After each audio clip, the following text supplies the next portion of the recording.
Oke, Assalamualaikum warahmatullahi wabarakatuh. Perkenalkan, nama saya Wahyudi Permadi.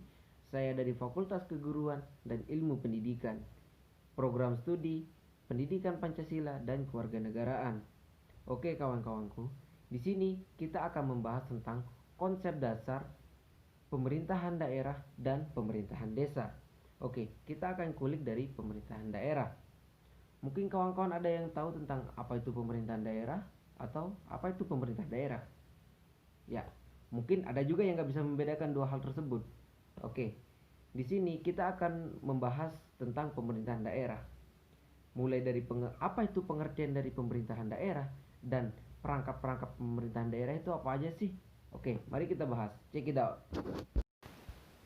Pemerintahan daerah adalah penyelenggara urusan pemerintahan oleh pemerintahan daerah dan Dewan Perwakilan Rakyat Daerah menurut asas otonomi dan tugas pembantuan dengan prinsip otonomi seluas-luasnya dalam sistem dan prinsip Negara Kesatuan Republik Indonesia sebagaimana yang dimaksud dalam Undang-Undang Dasar Negara Republik Indonesia tahun 1945. Pada daerah provinsi, perangkat daerah terdiri atas sekretariat daerah, dinas daerah, dan lembaga teknis daerah. Sedangkan pada daerah kabupaten atau kota, perangkat daerah terdiri atas sekretariat daerah, dinas daerah, lembaga teknis daerah, kecamatan, dan kelurahan. Saya rasa kawan-kawan udah mengerti tentang penjelasan saya yang tadi. Oke, sekarang kita akan melanjutkan tentang pengertian dari pemerintahan desa dan perangkat-perangkat dari pemerintahan desa tersebut. Oke, langsung saja akan kita bahas. Yuk. Pemerintahan desa adalah penyelenggaraan urusan pemerintahan oleh pemerintah desa dan badan permusyawaratan desa dalam mengatur dan mengurus kepentingan masyarakat setempat atau desa. Sedangkan perangkat pemerintahan desa itu meliputi Kades, Sekdes, Kaur Umum dan TU, Kaur Keuangan, Kaur Perencanaan, Kasih Pemerintahan, Kasih Kesejahteraan, Kasih Pelayanan, dan Kepala Dusun. Tadi kita udah membahas tentang pengertian pemerintahan daerah, perangkat pemerintahan daerah, dan pengertian pemerintahan desa dan perangkat pemerintahan desa. Oke, sekarang hubungan antara pemerintahan daerah dan pemerintahan desa itu apa sih? Oke, kita akan membahasnya di sini. Hubungan antara pemerintahan daerah dan pemerintahan desa dapat dilihat dari adanya hubungan dalam penyelenggaraan pemerintahan. Kebijakan desentralisasi dimaksudkan untuk memberikan kewenangan kepada desa untuk mengatur dan mengurus rumah tangganya sendiri dalam ikatan Negara Kesatuan Republik Indonesia. Sekarang kita beralih ke poin yang kedua, yaitu kita akan membahas tentang asas penyelenggaraan pemerintahan daerah dan pemerintahan desa. Sekarang di sini kita akan membahas tentang pengertian asas terlebih dahulu. Asas itu adalah landasan berpikir dalam hal penyelenggaraan pemerintahan daerah dan pemerintahan desa. Kita lanjut lagi ke poin selanjutnya. Kita sudah mempelajari tentang pengertian dari asas. Sekarang kita akan membahas tentang asas penyelenggaraan pemerintahan daerah. Oke, langsung saja akan kita bahas di sini. Asas penyelenggaraan pemerintahan daerah itu meliputi satu, menggunakan asas desentralisasi, dekonsentralisasi, dan tugas pembantuan. Yang kedua, penyelenggaraan asas desentralisasi secara utuh dan bulat yang dilaksanakan di daerah kabupaten dan kota. Yang ketiga, asas tugas pembantuan yang dapat dilaksanakan di daerah provinsi, kabupaten kota, dan desa. Tadi kita sudah membahas tentang asas penyelenggaraan pemerintahan daerah. Kita lanjut ke poin selanjutnya, yaitu asas penyelenggaraan pemerintahan desa.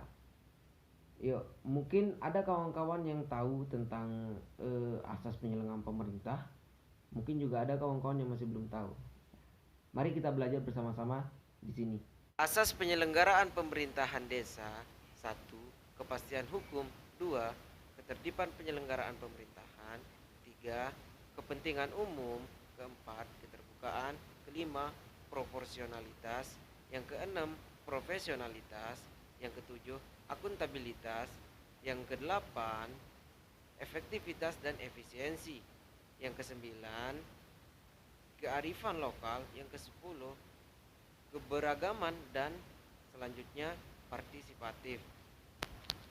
Oke, kita lanjut ke poin terakhir, yaitu kita akan membahas tentang wewenang pemerintahan daerah dan pemerintahan desa. Di sini kita akan mulai dari pengertian dari wewenang. Dalam Kamus Besar Bahasa Indonesia, kewenangan berarti kekuasaan membuat keputusan pemerintahan dan melimpahkan tanggung jawab kepada orang lain. Tadi kita sudah tahu dan sudah mendengarkan penjelasan dari saya, yaitu tentang pengertian dari kewenangan.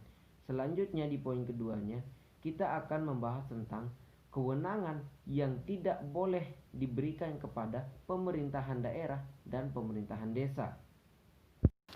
Berdasarkan bab 3 Undang-Undang Nomor 32 Tahun 2004, ada beberapa kewenangan pemerintah yang tidak diberikan kepada pemerintahan daerah maupun pemerintahan desa.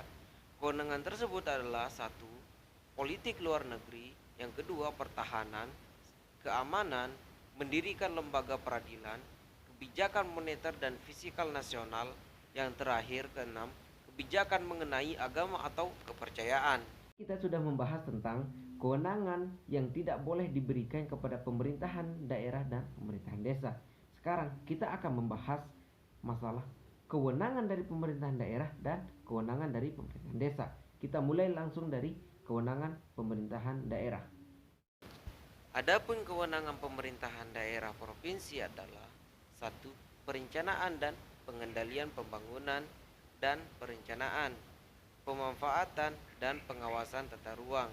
Yang kedua, penyelenggaraan ketertiban umum dan ketentraman masyarakat, penyediaan sarana dan prasarana umum, serta penanganan bidang kesehatan.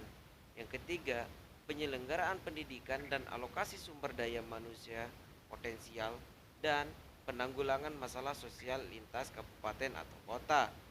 Yang keempat, pelayanan bidang ketenaga kerjaan lintas kabupaten atau kota, fasilitasi pembangunan kooperasi, usaha kecil dan menengah termasuk lintas kabupaten dan kota. Yang kelima, pengendalian lingkungan hidup, pelayanan pertahanan termasuk lintas kabupaten atau kota, pelayanan kependudukan dan catatan sipil.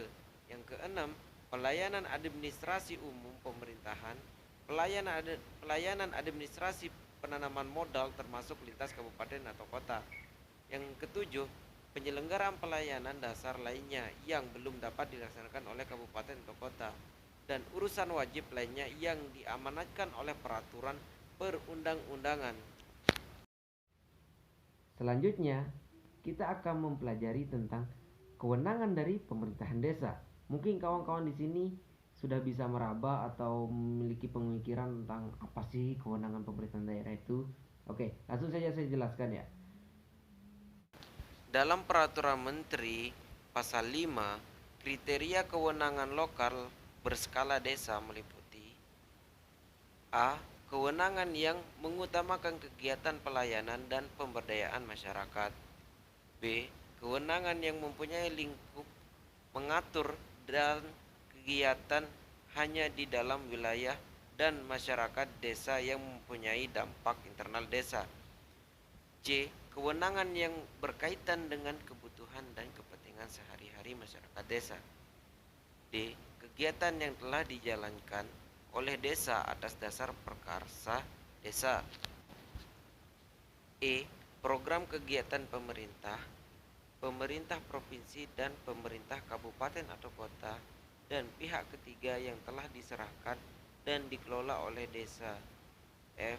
Kewenangan lokal berskala desa yang telah diatur dalam peraturan perundang-undangan tentang pembagian kewenangan pemerintah, pemerintah provinsi, dan pemerintah kabupaten atau kota. Sedangkan dalam pasal 2, ruang lingkup kewenangan berdasarkan hak asal usul desa meliputi: 1. Sistem organisasi perangkat desa. 2. Sistem organisasi masyarakat desa. 3. Pembinaan kelembagaan masyarakat. 4. Pembinaan lembaga dan hukum adat. 5. Pengelolaan tanah kas desa. 6. Pengelolaan tanah desa atau tanah hak milik desa yang menggunakan sebutan setempat. Yang ketujuh, pengelolaan tanah bengkok. Mungkin hanya itu saja yang bisa saya jelaskan, kurang lebihnya saya mohon maaf secara pribadi, dan terima kasih juga buat kawan-kawan yang telah membantu saya dalam hal mengerjakan tugas dan memberikan informasi yang penting kepada saya. Terima kasih yang sebesar-besarnya buat kawan-kawan kelas 5B. Dan cukup sekian. Assalamualaikum warahmatullahi wabarakatuh. Om Swastiastu, Salam, Namo Buddhaya.